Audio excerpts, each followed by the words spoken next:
Shri Venkateswara gold తాకట్టులో ఉన్న మీ బంగారాన్ని విడిపించి కొనబడును.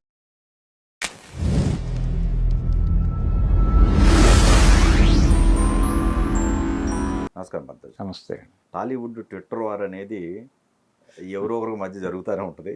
ఇప్పుడు లేటెస్ట్ ఏంటంటే అటు ప్రకాష్ రాజ్ గారికి తర్వాత మన నాగబాబు గారికి మధ్య జరుగుతూ ఉంది.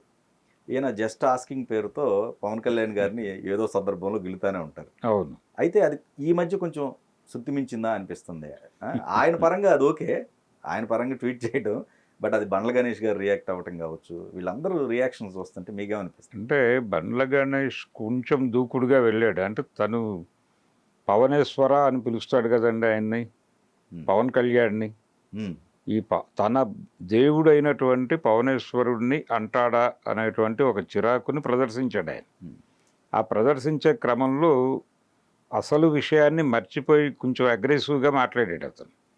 మాట్లాడుతూ నువ్వు ఏ ప్రాంతానికి చెందినవాడివి, నువ్వు తెలుగువాడివి కాదు, నువ్వు తమిళ్ కాదు, నువ్వు అయితే కన్నడ అయి ఉండాలి, కాబట్టి నువ్వు ఎక్కడ వాడివి, నువ్వేం మాట్లాడుతున్నావు, తెలుగు రాజకీయాలు లేకపోతే తెలంగాణ రాజకీయాలతో నీకేం సంబంధం అన్నట్టుగా మాట్లాడాడు ఆయన.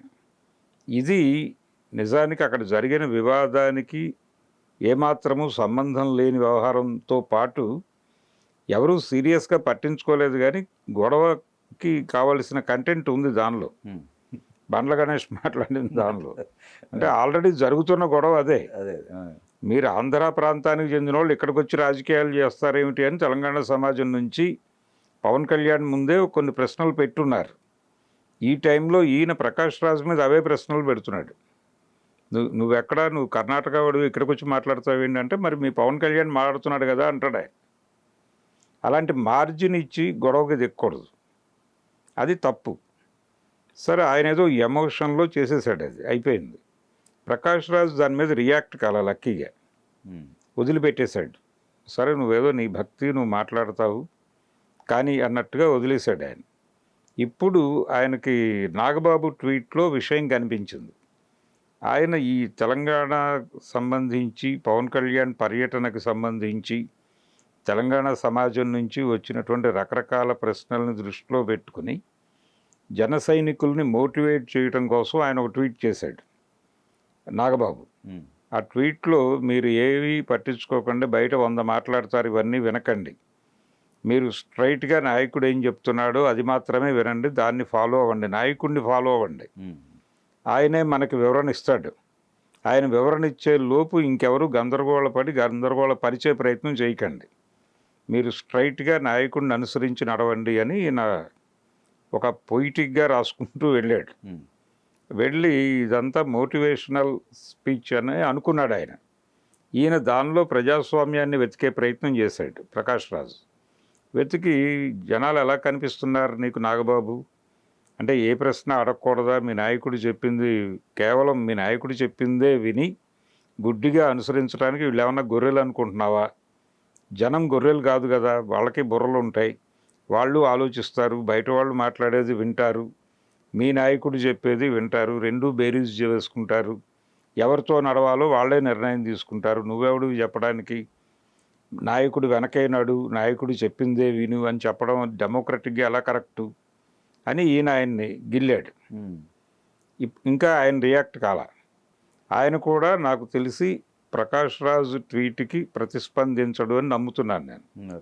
సాధ్యమైనంత వరకు అంటే నేను ఏదో మా క్యాడర్ని మోటివేట్ చేసుకోవటానికి పెట్టాను, నువ్వు అనవసరంగా ఇన్వాల్వ్ అవుతున్నావు అని ఆయన అనగానే ఇమ్మీడియట్గా ఈయన అలాంటివి ఏమన్నా ఉంటే మీ వాట్సాప్ గ్రూపుల్లో పెట్టుకోండి, అంతే తప్ప పబ్లిక్ డొమైన్లో ఎందుకు పెట్టావు అని మళ్ళీ తగులుకుంటాడు.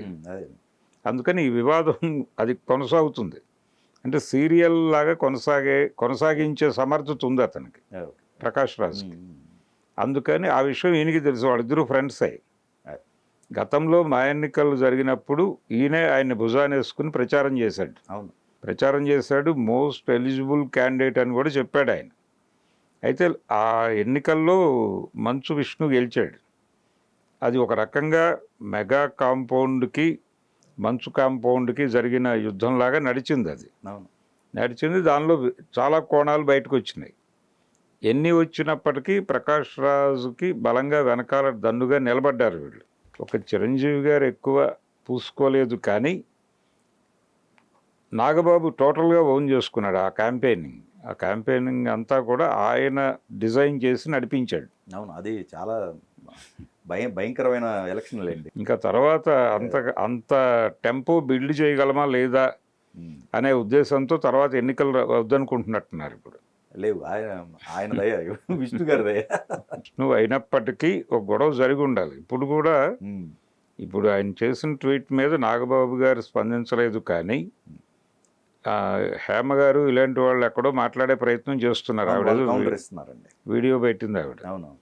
నీకేం సంబంధము, మీరు ఏ ప్రాంతానికి చెందినవారు, అది కూడా అలాగే గణేష్ స్పందన లాంటి ఒక అగ్రెసివ్ స్పందనే ఉంది ఆవిడది కూడా.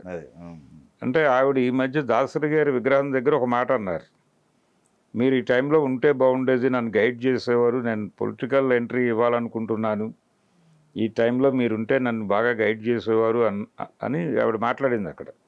బహుశా జనసేన వైపు వెళ్ళే ఆలోచన ఏమైనా ఉందా అని ఇప్పుడు డౌట్ వస్తుంది. అంటే ఆవిడ ప్రకాష్ రాజుని టార్గెట్ చేసిన పద్ధతి చూస్తే ఇలా ఎవరికి వాళ్ళు ఓపెన్ అవుతున్నారు, ఎవరి అభిప్రాయాలు వాళ్ళు రోడ్డు మీద చెప్పేసుకుంటున్నారు. అందులో భాగమే ప్రకాష్ రాజు ఆ ధోరణిలో వెళ్ళాడు ఆయన. ఇప్పుడు దానికి రియాక్ట్ అయితే ఆయనకి ఇంకా కొనసాగుతుంది. అది ఒక ట్వీట్తో పోయే గొడవ కాదు, ఒక రిప్లైతో వదిలిపోయే వ్యవహారం కూడా కాదు. కాబట్టి నాగబాబు వదిలేస్తాడని అనుకుంటున్నాను నేను, దాన్ని కొనసాగించండి. ఇక్కడ ఇంకోటండి, ఎవరైతే ఈ ప్రొఫెసర్ గారికి అనుకూలంగా ఉన్నారో ప్రతికూలంగా కూడా సేమ్ కొంతమంది ప్రొఫెసర్స్ వచ్చి మొన్న ఈ మధ్య మీటింగ్ పెట్టడం. అవును, అదే నిన్న జరిగింది. అదే నిన్న జరిగింది. ఒకవైపు పవన్ కళ్యాణ్ గారిని టార్గెట్ పెడుతున్నారు, ఇంకొక వైపు ఆయనకు సంబంధించిన సపోర్టింగ్ కూడా సమానంగానే ఉంటున్నాయి. ఇప్పుడు పవన్ కళ్యాణ్ని ప్రొటెక్ట్ చేసుకోవటం అనేది భారతీయ జనతా పార్టీకి అవసరం. నిన్న మాట్లాడిందంతా కూడా జాతీయవాద జర్నలిస్టులం అని చెప్పుకునేటువంటి వాళ్ళు వచ్చి మాట్లాడారు.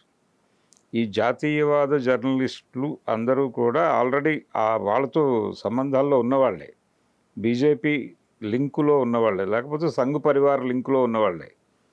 నిన్న దీనికి వచ్చిన వాళ్ళందరూ వాళ్ళు పవన్ కళ్యాణ్ని ప్రొటెక్ట్ చేస్తూ ప్రొఫెసర్ నాగేశ్వర్ మీద, అలాగే ఆ రోజు రౌండ్ టేబుల్లో పాల్గొన్న వాళ్ళందరూ లెఫ్ట్ బ్యాచ్ అనేది వీళ్ళకి ప్రధానమైన ఎలిగేషన్. అందులో భాగంగా వాళ్ళు చాలా విషయాలు మాట్లాడారు. అంటే ఆ రోజు జరిగిన రౌండ్ టేబుల్, నాగేశ్వర్ పాల్గొన్న రౌండ్ టేబుల్లో ఇక్కడ సర్ గురించిన చర్చలు జరగాల్సి ఉంది, అది మానేసి మనం ఇవన్నీ మాట్లాడుకుంటున్నాం అని కూడా ఒక మాట దొర్లింది. దాన్ని నిన్నటి ప్రెస్ మీట్లో పట్టుకున్నారు వీళ్ళు. పట్టుకొని సర్ అనేది దుర్మార్గమే, అయితే దుర్మార్గం అని మీరు మాట్లాడారు, కానీ అది చాలా అవసరం అని మేము అనుకుంటున్నామని మాట్లాడారు. మాట్లాడి ఓల్డ్ సిటీలో రోహింగ్యాల ఓట్లు పోతాయని వీళ్ళ భయం అని చెప్పి వీళ్ళందరూ జాతి విద్రోహులు, వీళ్ళని ఎన్ఐఏ పట్టించుకోవాలి, వీళ్ళ మీద ఉపా కేసులు పెట్టాలి దాకా వెళ్ళి మాట్లాడారు వాళ్ళు.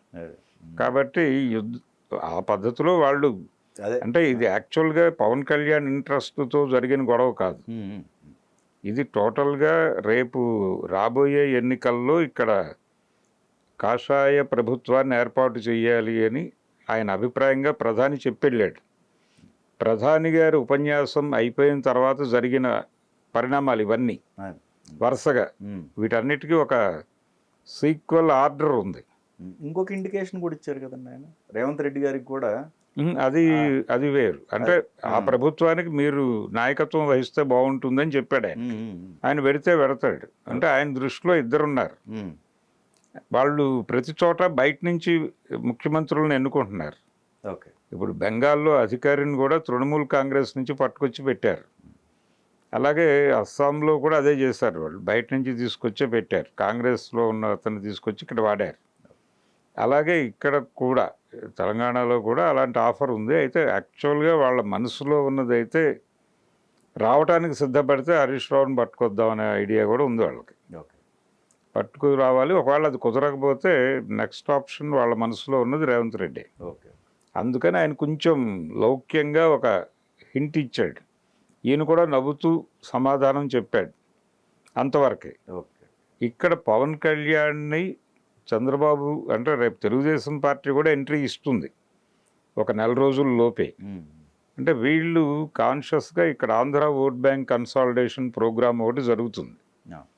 అది ఒక పాకెట్లో ఆ పని జరగాలి, రెండో పాకెట్లో నేటివ్ తెలంగాణ ఓట్ బ్యాంకులో కొంతవరకు చీల్చాలి. ఈ రెండు జరిపి కాంగ్రెస్ పార్టీని లోపల నుంచే కొంచెం ఇబ్బంది పెట్టి తద్వారా గెలుపు సాధించి కాషాయ ప్రభుత్వాన్ని ఏర్పాటు చేయాలనేది ఆయన పొలిటికల్ ప్రోగ్రాం. అది సక్సెస్ఫుల్గా జరుగుతుంది. దానికి సంబంధించి ఆల్రెడీ అన్ని శక్తులు రోడ్డు మీదకి వస్తున్నాయి. ఓకే, ఎవరికి వాళ్ళు అంటే మనకు జరుగుతున్న ప్రెస్ మీట్లు, సిరీస్లు, తిట్టుకోవటం ఇవన్నీ చూస్తే ఎన్నికలు వచ్చేస్తున్నాయేమో ఇంకో 2-3 రోజుల్లో అన్న వాతావరణం కల్పించారు. అవును, కానీ ఇంకా టైం ఉంది. కానీ యుద్ధం మొదలైంది, ఇది కొనసాగుతుంది.